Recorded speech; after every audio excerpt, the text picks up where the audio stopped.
حاصل کیسے کرنا ہے؟ میں ایک حدیث آپ کی خدمت میں آج کے مجلس کے لیے پیش کروں گا. لا يحصل العلم الا بخمسۃ اشیاء، علم حاصل نہیں ہوتا مگر 5 چیزوں سے.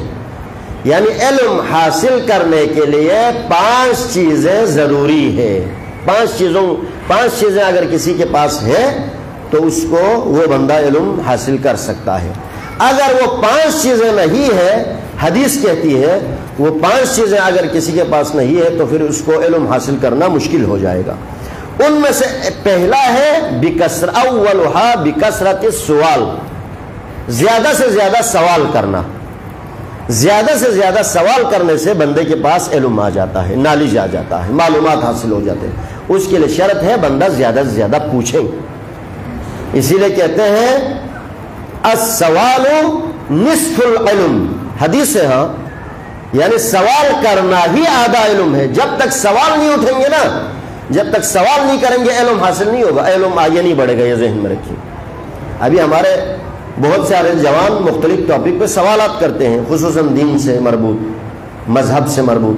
تو ہمارے ہو سکتے بعض مولانا حضرات، بعض علماء کو اس چیز پہ غصہ بھی آتا ہے، ناراض بھی ہوتے ہیں. کیا میں سے دو باری ٹرت، کیا خدا یہ باری ٹرت، کیا امام باری ٹرت. میں ذاتی طور پر یہ سمجھتا ہوں یہ ہمارے ان جوانوں کے ساتھ، ان بچوں کے ساتھ ناانصافی ہے.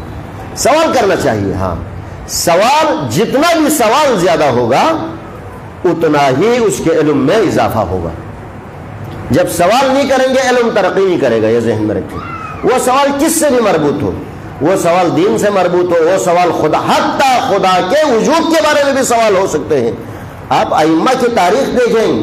ابھی ہماری بدقسمتی یہ ہے کہ ہمیں نہ اماموں کی تاریخ کا پتہ ہے، نہ تاریخ سیرت النبی ہم نے صحیح سے پڑھا ہوا ہے. اس وجہ سے سارے خراب ہو رہے ہیں. آپ اماموں کی تاریخ دیکھیں، اماموں کے پاس ایسے ایسے لوگ آئے جنہوں نے خدا کے وجود کا انکار کیا. کیا کہتے ہیں اسے آج کل؟ ملحد، ایتھسٹ. آج کل معاشرے میں بہت زیادہ ہے. ہاں جی، آج کل معاشرے کے اندر ملحدین کی تعداد بہت زیادہ ہے. اس میں کچھ دلیر لوگ ہیں، وہ کھلا الحاد کا اعلان کرتے ہیں، اور کچھ ایسے لوگ ہیں جو الحاد ان کے اندر چھپی ہوئی ہے. وہ اظہار تو نہیں کرتے کہ میں ملحد ہوں، لیکن عقائد ملحدانہ ہے. ملحد کسے کہتے ہیں؟ یہ جو خدا کے وجود کا انکار کرتے ہیں. ابھی آپ نیٹ پہ دیکھیں، ہم بہت سارے فضول ٹائم گزارتے ہیں. مسئلہ یہ ہے ہمارے ہاں جوانوں کا خصوصاً. ہم کبھی حساب لگائیں صبح سے شام تک کتنے دیر ہم انٹرنیٹ یوز کرتے ہیں، سوشل میڈیا، یوٹیوب، فیس بک، ٹویٹر، جو بھی ہے یوز کرتے ہیں. اس میں ہم کام کی چیزیں کم، بیکار چیزیں زیادہ دیکھتے ہیں. اس وجہ سے ہمارا سسٹم خراب ہو رہا ہے. نہیں تو کبھی وہ آپ جو مناظرے ہیں نا اس وقت، جو ایتھسٹ اور علماء کے درمیان، ایتھسٹ اور محققین کے درمیان، ملحدین کے، وہ مناظرے کبھی دیکھیں، ان کے نظریات پتہ چلے گا وہ کیا خیالات رکھتے ہیں. اور ان کے پاس بھی دلیل ہے. ہاں، یہ ملحد باقاعدہ مکتب ہے، سکول آف تھاٹ ہے. ایسا نہیں کہ ایک بندہ آیا اس نے کہا میں خدا کو نہیں مانتا ہوں. نہیں، یہ ایک سکول آف تھاٹ، اور یہ ابھی سے نہیں ہے، یہ شروع سے ہے. اور ان کے سوالات ابھی کے سوالات بھی نہیں ہے، اور ان کے سوالات بھی پرانے ہیں.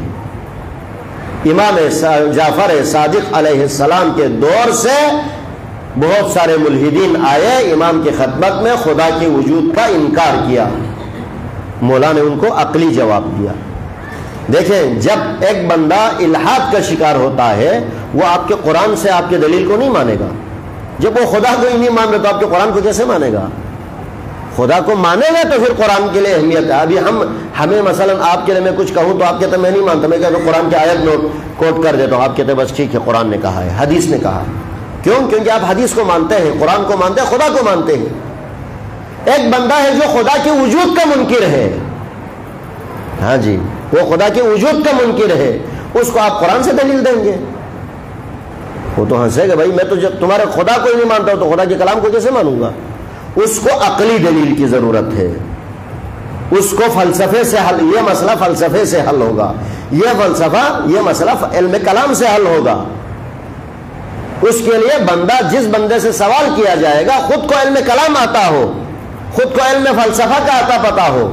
جب وہ نہیں ہوگا تو بندہ دو ایسے سوالات کریں گے، تیسری دفعہ وہ سامنے والا پھنس جائے گا تو دوسرا شور کرے گا میں جیت گیا، جو بھی ہے بہرحال آپ کے پاس جواب نہیں ہے، تو اس میں سوال کرنا ضروری ہے، بہت ضروری ہے۔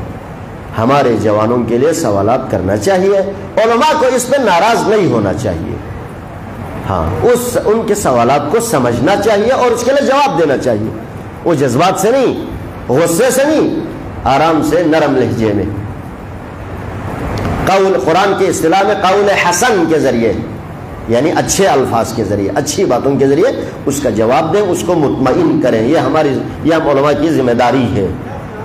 ہاں لیکن سوال کرنا ضروری ہے۔ اب صرف یہاں پر میں ایک نقطہ آپ کی خدمت میں عرض کروں گا، سوال کرنے کے لیے کم از کم بندے کو اس کا کچھ نہ کچھ خود کو پتہ ہونا چاہیے، یہ ذہن میں رکھیں۔ ایک بندہ آ کے بیٹھے بیٹھے خود کوئی بڑا سا سوال، مثلا آج کل یہ ہے نا کہ فیس بک سے یا سوشل میڈیا سے کوئی سوال اچھا لگا آ کے کوٹ کر دیتے ہیں، اس کے اوپر جب بندہ جواب دینے والا تھوڑا سا ہوشیار ہو نا، وہ اس پہ ایک نقضی جواب دیتے ہیں، جسے ہم کہتے ہیں نا کراس کوشچن، وہ کراس کوشچن کر لیتا ہے، وہ بندہ خود پھنس جاتا ہے، کیونکہ اس کو خود پتہ ہی نہیں ہے، سوال بھی کہیں کو اور سے لیا ہوا ہے۔ خود کے ذہن میں سوال پیدا ہونا چاہیے، یہ ذہن میں رکھیں، کسی اور کا سوال لے کے آئے گا آپ خود پھنس جائے گا۔ اگر سامنے والا بیچارہ شریف ہو، جس کو خود نہیں پتا ہو، تو پھر شاید آپ وہاں سے فخر سے اٹھے، لیکن سامنے والا تھوڑا ہوشیار ہو نا، آپ خود پھنس جائے گا، کیونکہ آپ کو خود سوال آپ کے ذہن میں نہیں اٹھا ہے، کسی اور کے ذہن میں سوال اٹھا ہے، وہ سوال آپ لے کے آئے ہیں۔ ابھی ہمارے اکثر جوانوں کا یہ مسئلہ ہے، ہمارے اپنے ذہن میں سوالات اٹھنے چاہیے۔ وہ کیسے اٹھے گا؟ وہ مطالعے سے اٹھے گا، وہ اسٹڈی سے اٹھے گا، وہ کتابیں پڑھنے سے اٹھے گا۔